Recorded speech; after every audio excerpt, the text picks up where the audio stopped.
Mundësitë e argëtimit të fëmijëve në kryeqytet duket se janë shumë të pakta. Dhe këto e ndjejnë më shumë prindrit që pas një jave pune, fundjavën preferojnë t'ua dedikojnë të vegjëlve.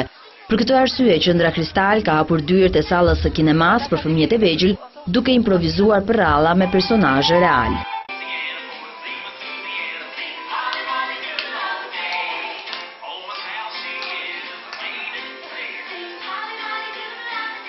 Prallat për fëmijët e vegjël janë të reja, të krijuara nga vetë animatorët. Mirë, shumë i përshtatshëm për 5 vjeç, 4 vjeç, 3 vjeç, domethënë për moshat e vogla është shumë mirë.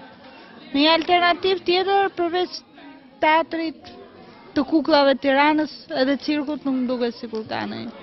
Shumë e vakët. Ta kalojnë kohën më të gjatë në televizor tash, kështu që them kjo është diçka ndryshe. Në dallim me brezat tanë që kemi pasur më shumë teatrin se sa televizorin, kështu që them kjo i edukon më mirë duke i parë më nga afër lëvizjet e karaktereve se sa thjesht në ekran. Por emocioni i vogëlushve përcillet edhe tek vetë personazhet, zanat apo kloni. Kloni, duke qenë se është personazh komik, gjithmonë mundohet të jetë sa më afër shpirtërisht në fëmijët, dhe me çdo tjetër sigurisht. Mbase kjo është arsyeja që fëmijët e preferojnë paksa këtë personazh. Kemi parë reagimin e fëmijëve ndaj personazhit që hyn në skenë ose në ditëlindje dhe vendosëm që ta kthejmë në një skenim teatral. Qendra Kristal po e kthen tashmë në traditë argëtimin e fëmijëve përmes shfaqjeve çdo të shtunë në orën 12.